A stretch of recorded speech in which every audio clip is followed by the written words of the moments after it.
Welcome to the One Decision Away podcast. I'm your host, Kellyanne Gorman, an entrepreneur, author, content creator, and founder of Kellyanne Cares. This is your space for mindset shifts, personal growth, wellness over 40, productivity, my favorite, and creating a life that feels aligned and intentional. Here we talk about real experiences, reinvention, new chapters, and what it actually takes to rebuild, refocus, and move forward with clarity. Every day you have the opportunity to make a new choice, and that one choice can change everything. Because you're one decision away from a completely different life. Let's get started. Hello. Welcome back to a brand new show. Today, let me just give you a little trigger warning. We're talking about mental health, patient advocacy, the importance of organizing your medical records, and so much more. It's not a great episode. Honestly, I don't think any of my episodes are great to be playing around little ones. But let me just share with you.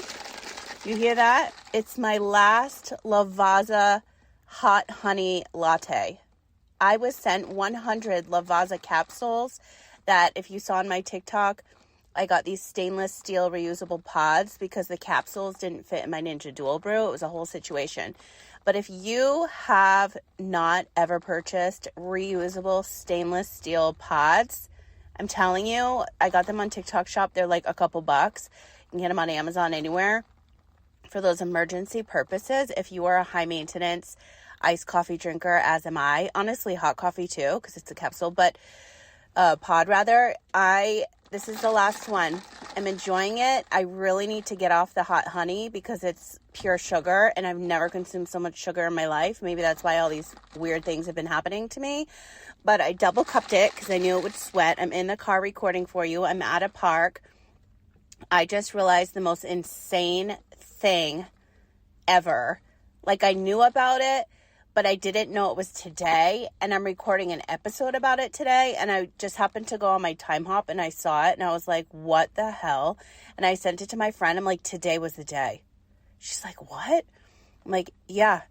So, first of all, your body always remembers trauma, okay? It's always going to remember when something traumatic happens to you, and for me, I always experience something on that date, around that date. It's usually on the exact same date, or weird things will happen to my body like leading up to it, but it's usually on the same exact date.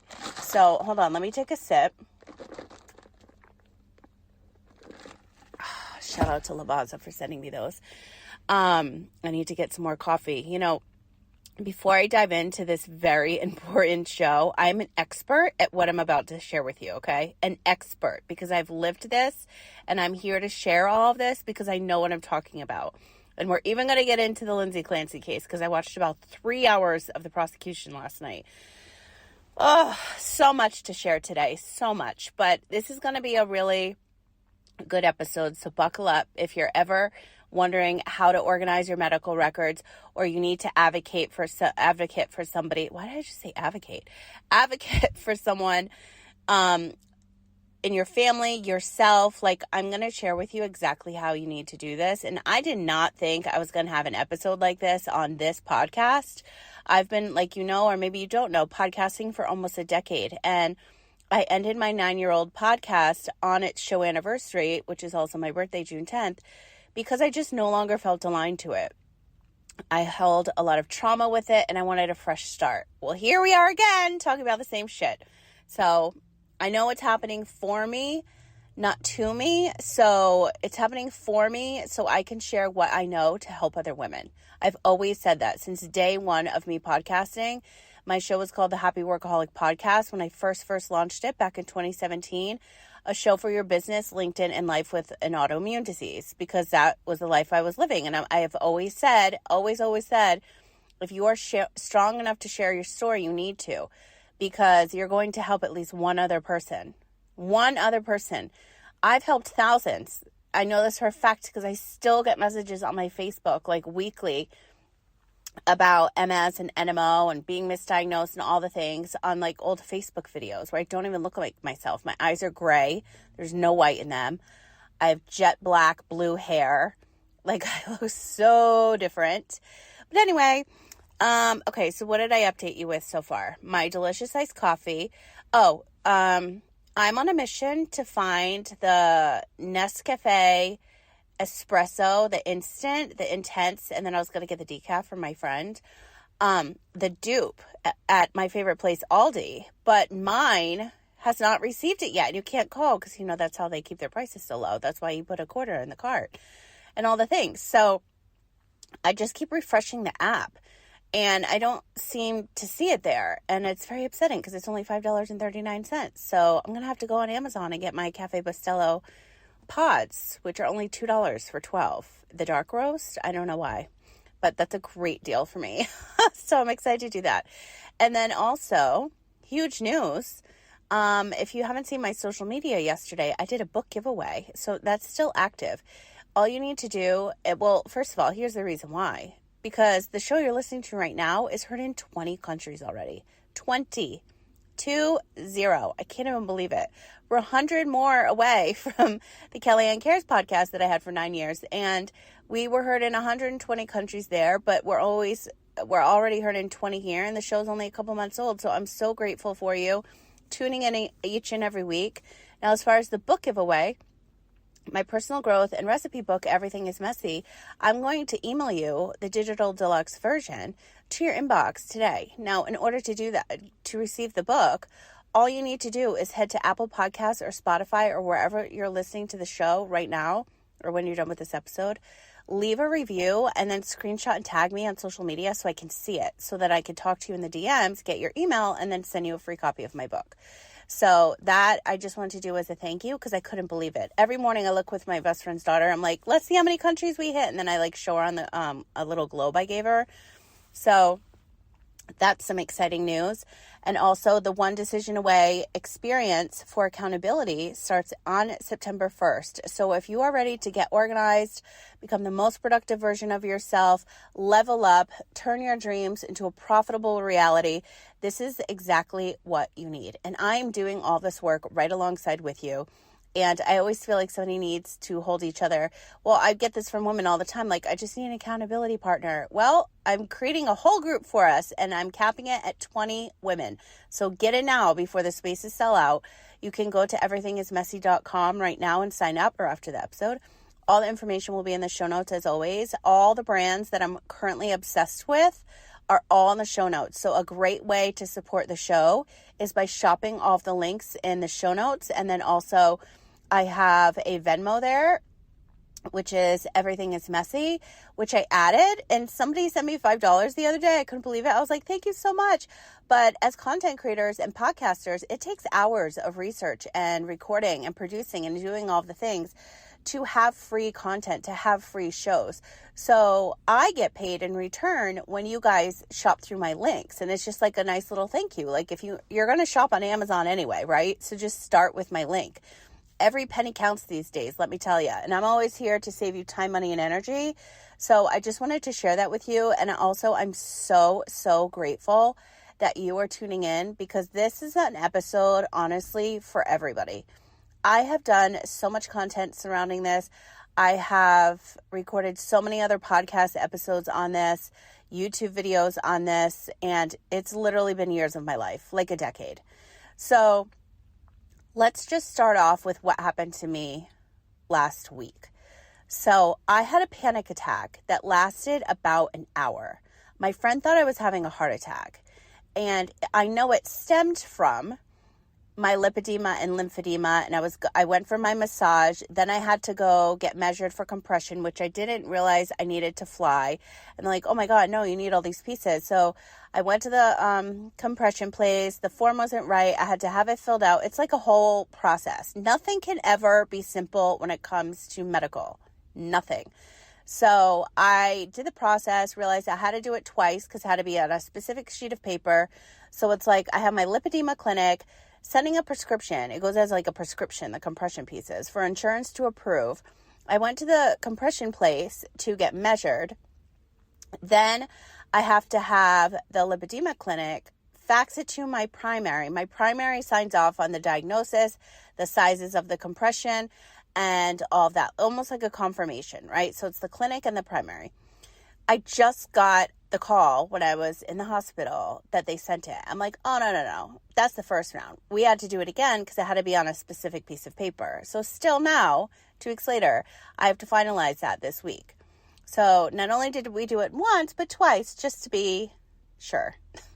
It's like ridiculous. So that's why I want to share with you why it's so important to keep your medical records organized, both paper trail and digitally.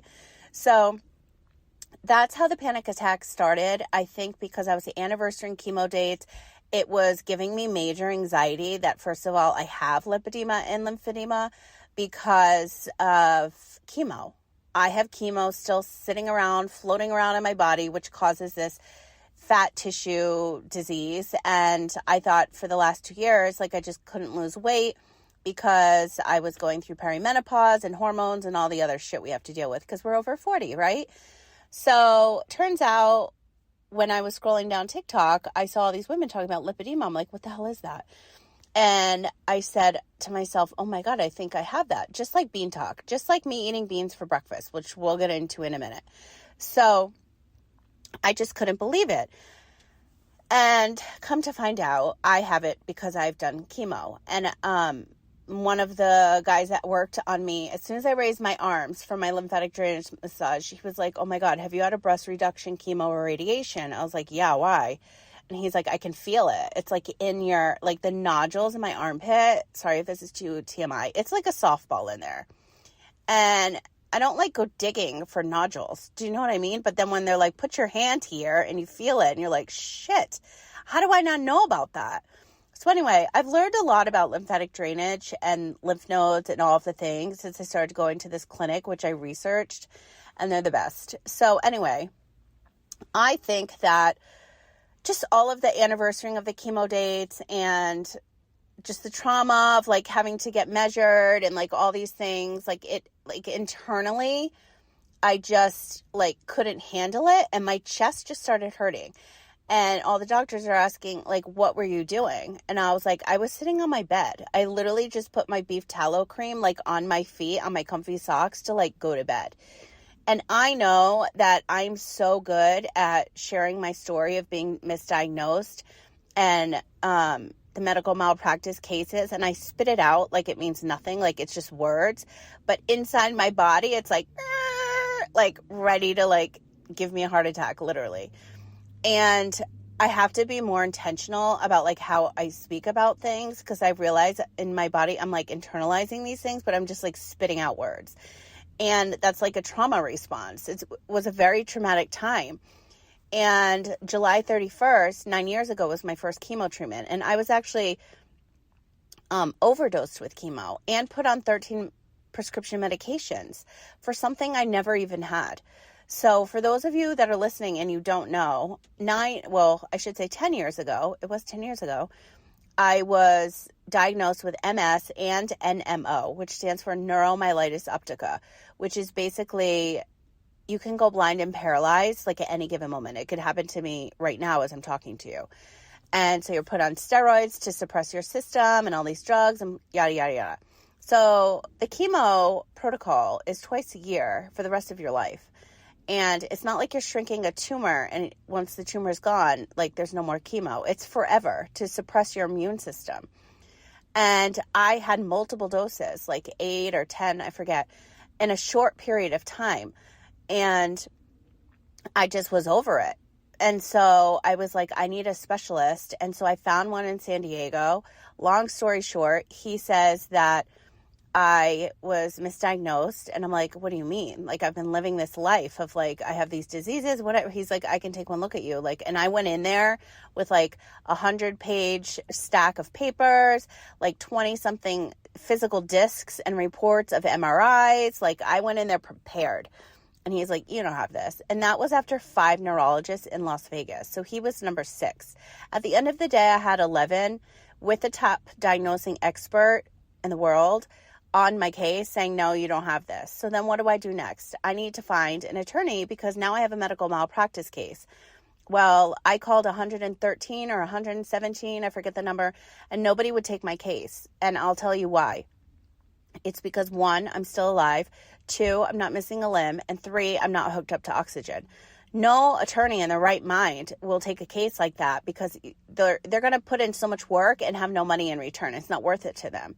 I know this for a fact. I even was mentioned by a judge that's running she's an attorney running for judge here in Las Vegas, and I talked to her on TikTok, and she mentioned my case and on an Attorneys on Accident podcast, and I was like, she said 3 cases. I'm like, actually it was 6, because when you represent yourself, you have to go after all parties. So it was 6, medical and legal side. You take their license and then you sue them. It's like a whole thing. And she said I was so smart. And yes, I am. And so that's why I'm recording this episode for you today, because I'm an absolute expert when it comes to organizing your medical records. So that's the backstory, right? So I was misdiagnosed. I ended up having to represent myself. And I did. I closed all 6 cases in record time of 18 months in the middle of the pandemic while writing, producing, and developing 10 podcasts and writing my book. It was a time I do not actually remember a lot of. There was a lot of box wine from Costco too, let me tell you.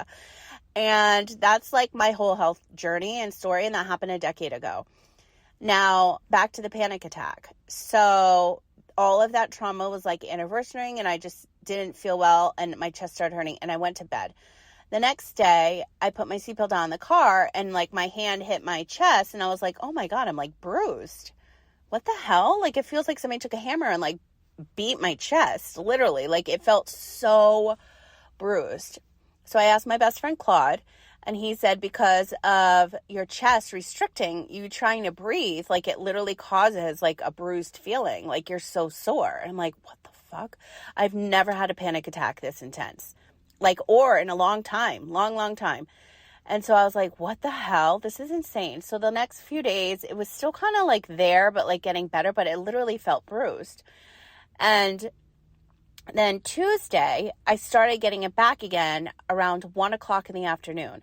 And I was watching my friend's son. And then by the time she got back, I was like, I gotta go, because I could feel it creeping up and it was getting worse. And I'm like, oh my God. And like my dad died of heart issues, so I know that's hereditary. And I started getting a little anxious about that.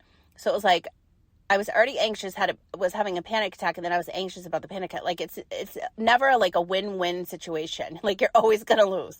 So you could try your best, but like it's never a win-win for me. So I go to the emergency room, I get x-rays, I get a CAT scan, I got all this stuff.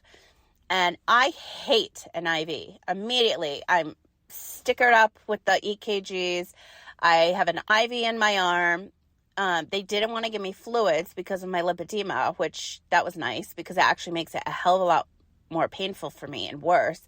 So they were actually well-versed on that, which is nice. And then I finally, I couldn't take the pain. And so they ended up giving me, it was like Toradol, and I had it 3 times, and it was not working.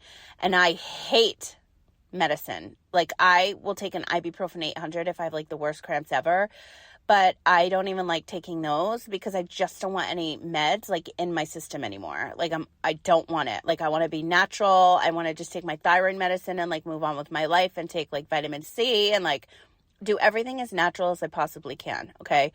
So at the end of the day, those 3 Toradol things, it's like for pain and inflammation and something else. Anyway, I had to get morphine.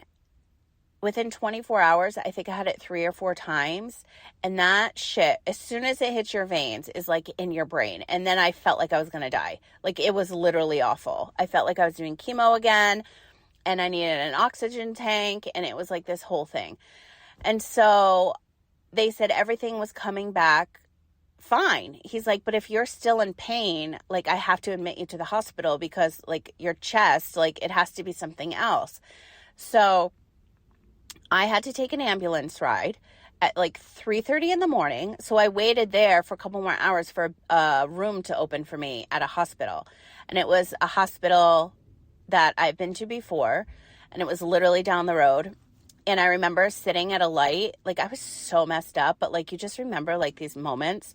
I'm sitting at the light and at this McDonald's that I sometimes get my Fountain Diet Coke at. And I remember them like lifting my shirt. So my like boobs are exposed, like my bra's like right there.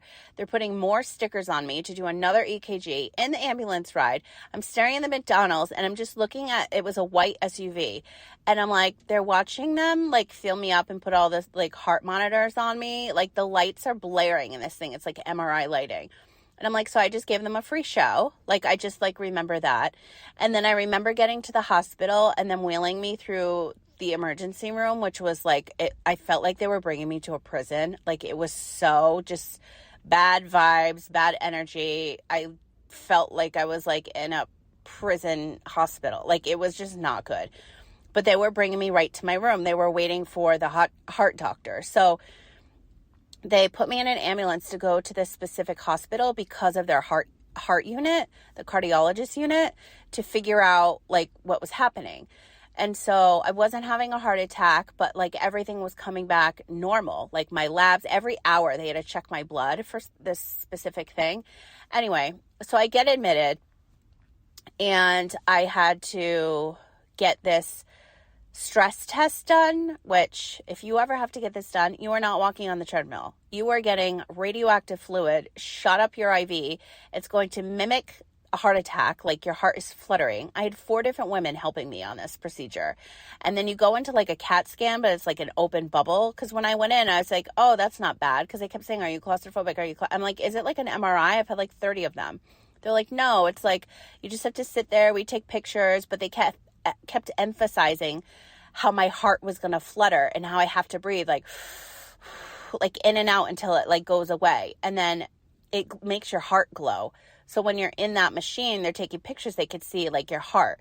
So the whole procedure was like 30 minutes and I got through that, but like, man, that was stressful. It's like you're stressed about the stress test. How are you supposed to fucking relax? So I waited. They're like, oh, it takes 2 to 3 hours. And I couldn't drink. I couldn't have it. Like, they let me have some ice chips because nothing can be in your system. And I hadn't eaten since like 6 p.m. Now it's the next day. It's 8:30 or 9 in the morning.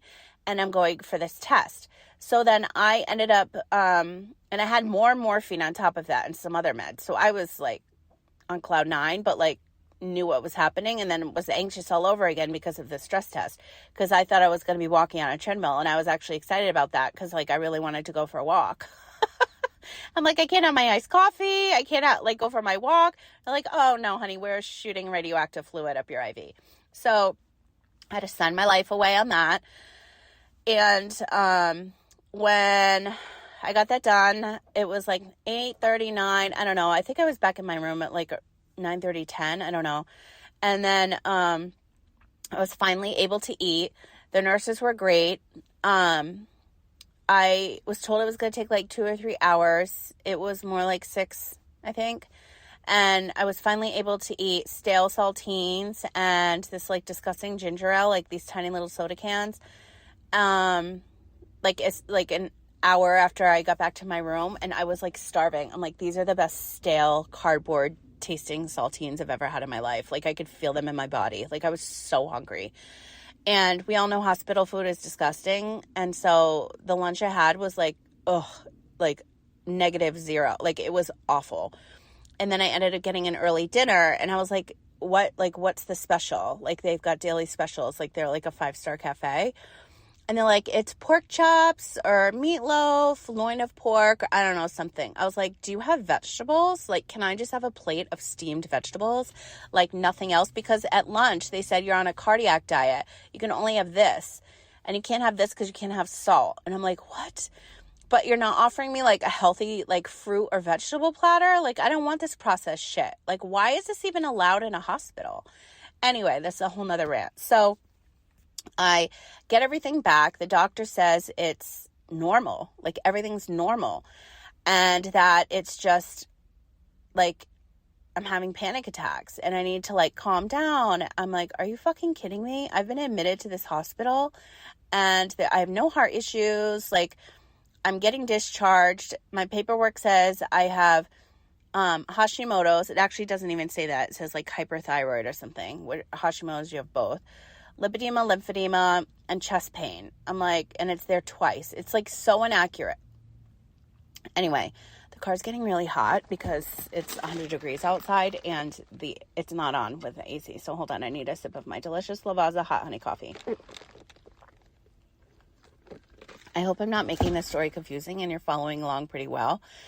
Because there's a whole purpose to this. So then I ended up getting discharged literally 24 hours. It felt like a week, but it was like 24 hours. And it was insane. I lost my voice because that's like a trauma response. And I was covered in stickers. I still am. My skin is missing like on my stomach from like ripping them off or like putting them on, and like the adhesive on that. Those things are like nuts. So anyway, I get discharged and I have 2 prescriptions. But then they told me a third was coming because it was for these headaches I was getting in my eyeballs, like migraines, and I've never had them. And they're like, oh, we're going to send this one in separate. So I go to CVS and it's not there. So I end up calling the next day. And I talked to the charge nurse because they had written down the unit number so I could call them directly. And she's like, oh, let me follow up with the doctor. And I said, and also it says like there's this heart medicine on my discharge paperwork. But I thought I didn't have a heart issue. Like my heart was good to go. Like, why is this? And she's like, oh, it's just education. I'm like, for what? I don't have a heart issue. Like, do I have a heart issue or don't I have a heart issue? Like, what is the issue? Seriously. And I said, do I need this medication? Because the one I'm asking about is just for my headaches. Or should I just take ibuprofen? But whatever you guys gave me in the hospital, like, worked really well and fast. So if I'm going to get them again, like, I want to have that medicine. And don't forget, I hate taking medicine. So it was important to me that I had that because it worked really well. And so I start getting notifications from CVS saying my prescriptions are ready for prednisone and this really strong medicine you take when you think you're having a heart attack and you have to have a high blood pressure machine at your house. So you take your blood pressure. Like if you're in the middle of you thinking you're having a heart attack, you take your blood pressure prior to that. Like you think you're fucking dying. You're not going to take your blood pressure, but hopefully someone's around you because apparently you need to do that. Take this medicine and then take it during and after. Like what? So anyway, I keep getting these notifications from CVS saying that my prednisone, which is steroids, and this heart attack medication is now ready to be picked up. And I'm like, why? So I need to call them tomorrow because I'm my own advocate, as you are, and ask them, like, why are you sending me steroids? I hate steroids. Actually, in a lot of my medical records, it says I'm allergic because I told them I was, because I just have the worst reactions. And I have had 5 days of IV steroids in a row at one point. And then when I was in the hospital for 9 days, I think that I had them for 9 days there as well, along with IVIG, blood transfusions, a PICC line that never worked out, and like all these other things. So that was my last week, okay? The last time I was at this hospital was 10 years ago. Today is a 10-year anniversary. Now, I had a fibroid surgery. I had to get fibroids removed. I've actually had 3 of them. And the first one was 10 years ago, and my best friend was with me. And I said, don't you think it's weird that they brought me to this same hospital that all this bullshit started a decade ago? Is this like ending the chapter for me or what? And I said, I'm anniversarying like chemo dates. I'm doing all this stuff. And I'm like, my body is reacting to all this trauma where I'm trying to leave Las Vegas. My stuff is in a storage unit already.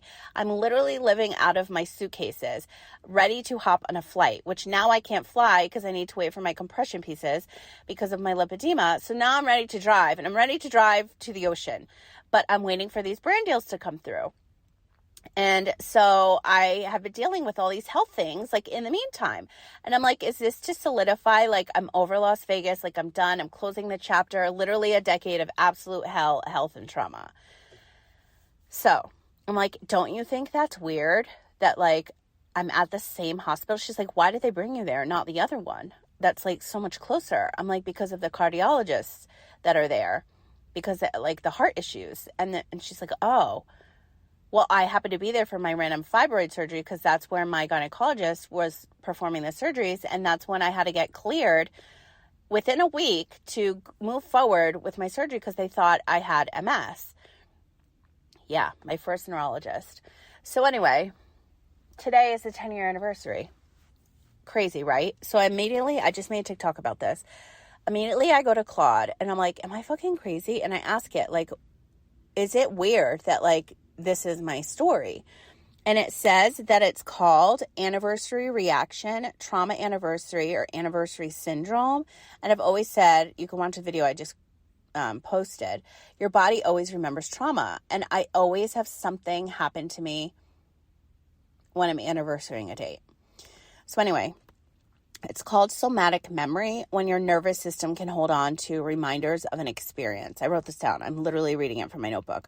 So if it's like a smell, a date, a feeling, foods, like anything, like your body always remembers trauma.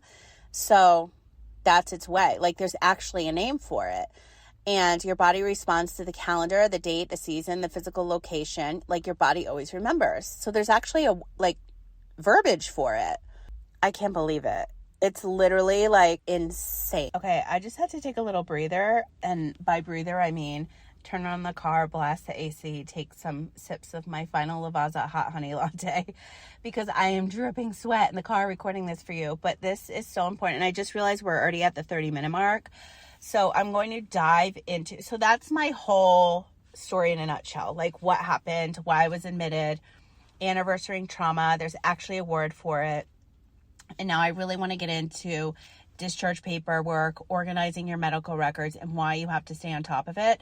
Because as somebody who is an expert at this and represented herself in 6 medical malpractice legal cases, all I did was dissect labs, medical records, and all the things for 18 solid months. So I am an expert, and I know I'm an expert because of all of the work that I've done and how I found holes in the system, and how you will too. Nothing is ever done correctly. Now, let's just talk about the Lindsay Clancy trial for a second, because I haven't talked about it on my social media because I don't want like those videos, honestly, to go viral and crazy. And then it's like, I'm a Lindsay Clancy person, like talking, like I don't, and honestly, it gives me like anxiety talking about it.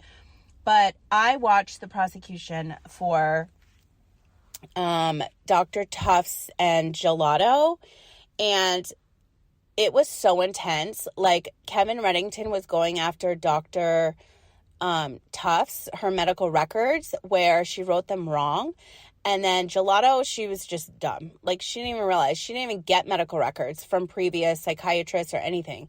So it was just insane. So I was watching that for maybe like 2 hours, and I just, like, this is a medical malpractice case because, I mean, we already know about the trial, and we already know, like, did she do it? Did Patrick do it? I think he did it, but I mean, I don't know. Like, and then I follow this woman that I found. She's a former CSI. She was dissecting the, what's it called? Brown University situations like months ago. And I'm originally from Rhode Island, so I was like, that was all over my feed. And then she just popped up, and she's like a blood analyst or a former CSI. And I really like her point of view on everything. But then it's like, you have all these conspiracy theories and people zooming in, like there was a handoff at CVS. And if you zoom in through AI, like it looks like his now wife, he was texting her, from the 3V restaurant and all this. Anyway, like without getting into the case, like my friend told me about it. She's like, are you following this? And I'm like, no. And then I got sucked in. So I made a video last night saying like, can somebody tell me like the stats for like Hulu, Netflix, Bravo? Because I have not been able to watch my Bravo shows all week because I've been so heavily invested in this case as the rest of the world. It's just pretty crazy. So anyway, the importance of advocating for yourself is like, you have no idea. Medical records. Let me just look at my medical records right now, just from getting discharged, okay? As you know, I just mentioned the medicine. They called in 2 prescriptions for me. I don't even need them, okay? Why are they there? The first mistake is that my discharge paperwork doesn't even have any medication. And ironically, the next morning, I got a phone call from a nurse who works for my insurance company who was like, I have a question about your meds. I'm like, yeah, me too. They're not even there. She's like, why is that? I'm like, why are you asking me? I don't know. And I thought that was weird. And I just wanted to get the hell out of there. because I just spent an overnight stay at a hospital that I do not want to be at. Like, I want to go home. And so she thought that was weird. She's like, let me get into their system and message. And I was like, okay, like, whatever. And normally I don't answer 702 numbers because it's usually like a spam call. But it was actually this, like, very well-versed nurse following up on my care, but, like, wanted to know, like, where are your meds? Like, why is there no paperwork, like, on them? And I'm like, I don't know, but I already filled them. I got my 2 prescriptions. But, and this is before the other ones. I said, I'm going to call. She's like, oh, I'll message for you. I'm like, is this your job? Like, I had, like, interview questions for her. And I was like, do you follow up on patients? Like, that's so great. She's like, yeah, I want to know where your med list for your discharge paperwork and, like, what's the med you're looking for? I'm like, I think it begins with a T. Like, honestly, I forget, but I knew it was for headaches. That was it. But, like, specifically migraines, and it, like, makes them go away quick. And so anyway, my discharge paperwork has meds I was on a decade ago that I'm currently still taking. Here's the thing with meds. As you know from the Lindsay Clancy trial, if you're following, if you are on multiple meds, they contradict themselves or make you go crazy. Obviously, we're all watching the trial. I also went crazy too. And they also mimic things. So one of the key factors in my case of being misdiagnosed was that I was put on so many prescription medications, 13 to be exact. They mimicked the same as the symptoms of the diseases. They gave me the symptoms because they put me on so much shit. That was one of them. And then there's 2 other ones. So anyway, I'm looking at this paperwork and none of it's right. They give me all this education. Okay, I know about lymphedema. I know about my thyroid. Like, you don't need to educate me on that. But then they're giving me this heart stuff. And I'm like, so I have a heart issue, but you forgot to mention that? Like, why are you sending this prescription? So weird, right? So whenever you go to a doctor, you have to have the app. You have to have a patient portal. Have to. In your contacts, put the patient portal and then add your username and password in your contacts of your phone. So if something ever happens to you, a friend or family member can access that for you and log in. Because if you are in a traumatic emergency situation, the last thing you're going to do is try to figure out a fucking password. The Wi-Fi is always shitty. You can never, like, forget my password. Email it to me. You can't get into the person's email. You're on meds. You have an IV. Like, that's not the time. You know, when the patient registry always comes when you're, like, messed up and you're like, you really want my license and health card right now? Like, are you serious? But I know that's their job, but it's like, you have to be prepared in life. My reason for being here, why I got a second chance at life, like, multiple times now after this week, is to get you organized to become the most productive version of yourself. And that's not just in business. It is in life. You have got to be organized with your medical records. And as I keep mentioning, I'm a fucking expert at this, so much so that after I closed my legal cases, I had people pay me thousands of dollars just to organize their records before they went to an attorney for their own legal case. Just to organize them. Yeah. I had multiple papers I had to sign off. I'm not your attorney. I'm not, like, all this stuff, right? Thousands of dollars because they didn't know how to organize records. And that's for themselves, not even like an elderly person in their family. You need to know who you're getting taken care of. You need to have a list of doctors. You need to have the apps downloaded. You need to have a paper trail. You need to have a little filing box. Like, it's like getting your will done. This is just shit when we get older that we have to deal with, unfortunately. And by having your medical records organized, at the end of the day, you're going to save your own fucking life. And I know this because it's happened to me multiple times. And there are simple ways to do it. And I always, when I was quote unquote sick in my Apple phone, like the emergency, it listed like all the meds I was on, and I was constantly updating that like a psychopath. But that's like not the norm for me these days because I'm not sick. But it is getting really hot in this car, but this episode is so important for me to record for you. Your medical records need to have, I like to go to a place where they can access each other's records, but sometimes they can't have access to the system. So you should have it in your phone as proof. Even like when I was dissecting all of my lab reports on Quest Diagnostics, like I had to dissect labs for literally 18 months. for my legal cases. So I'm pretty well versed when it comes to things like that. And if you're not familiar, you can just Google something and then you're like, oh, this is it. But like, you should also see like, will these two drugs be beneficial for me if they're together? Now, I know I'm not a medical expert. I'm just saying I'm an expert at helping you organize your medical records. If you have somebody in your family that's older and they're on too many meds, you better call that doctor yourself and make sure that what they're giving them is correct and why they are actually taking it and what the side effects are. Because the first thing they're going to do is give you more meds. Same thing happened to Lindsay Clancy. The doctor just kept giving her med after med after med, not even knowing what she was previously on. She didn't even pull medical records. And it was because it wasn't in the system. She had to request them. All Lindsay had to do was sign off. Yes, please pull my medical records. This psychiatrist or the nurse practitioner, Gelada or whatever, she didn't even request them. She's like, I guess I could have. What? Bitch, this is your patient. Like, it's insane watching this trial because now I get like the nurse perspective. That's the side of TikTok I'm on. And then all like the conspiracy theories. But when it comes to medical malpractice, like that is my forte. That is my specialty.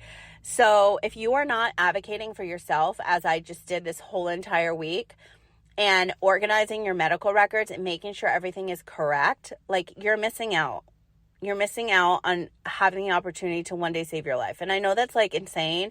And I know this is extreme and I know it's not the norm, but at somebody you know in your life, whether it's a friend or a family member, is going to have something happen to them and they need to become aware and they need to be organized. It could just be as simple as having your primaries, phone number, email, app in your phone, and always have a point of contact that is correct. You know, they always say, oh, you're a person like in case of an emergency, make sure that's all updated. Look at your paperwork when you get discharged from a hospital. That was something else. I think I just did a TikTok video on this, that when I was discharged, when I was admitted for 9 days, when I was quote unquote sick, I officially had NMO, not MS, but like maybe a slight MS. But if I was given a drug for MS, it would immediately go to my brain, infect it, and I would drop dead.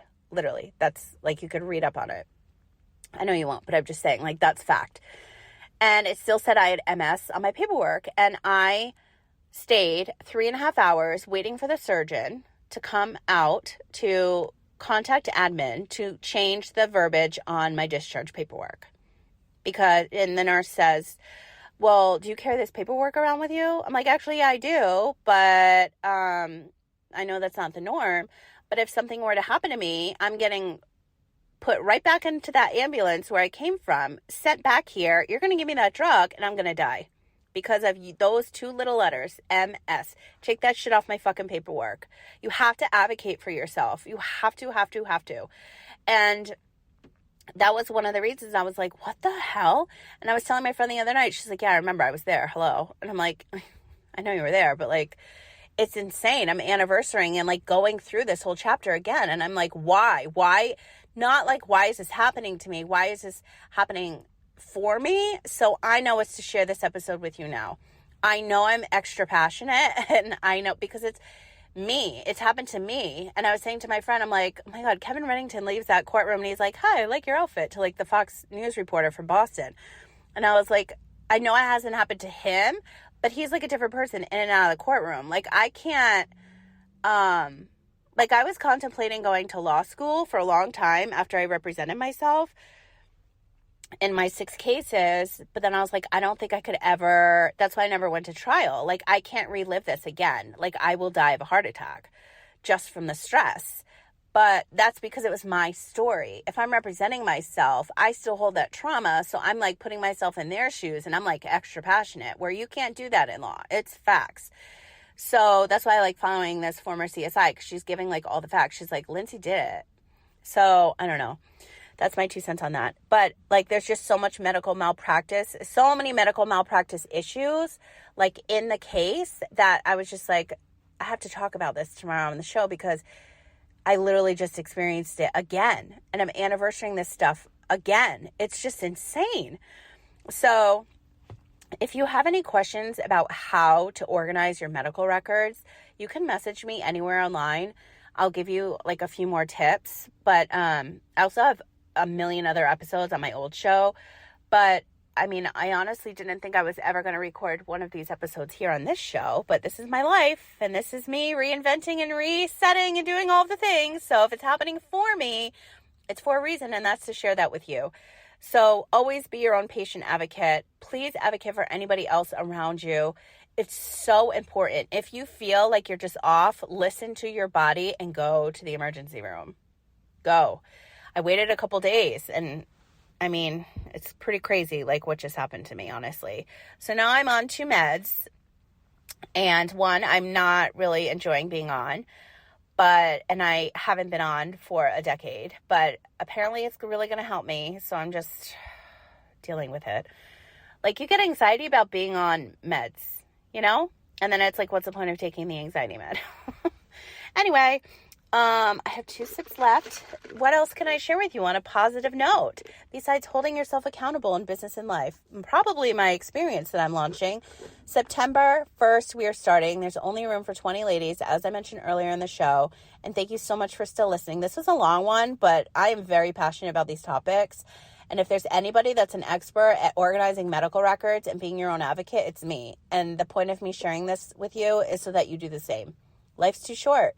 I was very lucky at getting multiple second chances at life. And I know that's to share my story so I can help other people. So if that was you today, let me know. Leave a review for the show. Screenshot and tag me. I will send you a copy of my book. Join my accountability group if you are ready to. This is so weird. This is the 3rd person that's walked by the car holding their dog. I'm like, how are you going to walk them? Like, in the grass? Because the pavement's so hot. Anyway, so I digress. The accountability experience is September, October, November, December. There's going to be 20 of us. I'm capping it at 20 ladies. We're holding ourselves accountable in all aspects of our life, personally and professionally.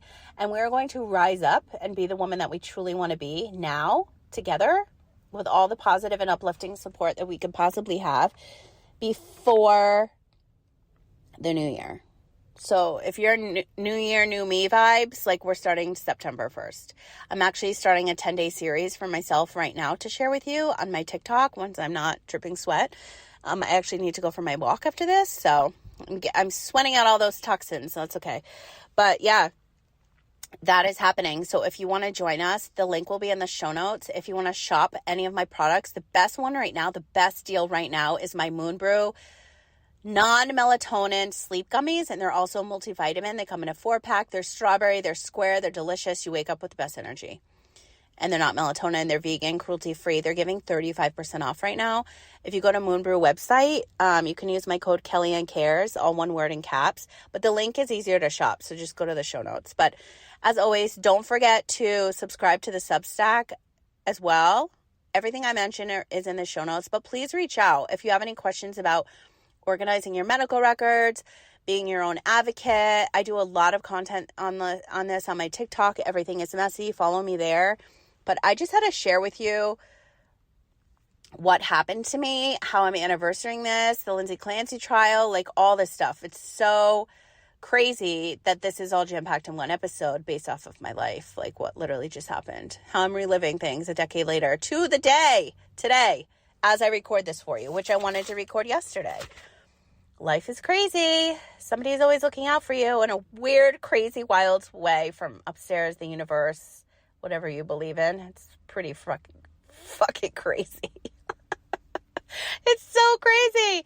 Anyway, this was a really long show. I appreciate you still being here. Share this episode with anybody that you know needs to hear my very loud, obnoxious mouth, but like spitting facts. You know what I mean? Because I'm very, very passionate about these topics. So thank you again. Please go ahead to wherever you are listening right now on the podcast, leave a review, screenshot and tag me so that I can send you a copy of my book today. And you know what? Just as a very special bonus as well, I'm going to send you a copy of my digital coloring books as well. So you'll get 4 books from me in your inbox today.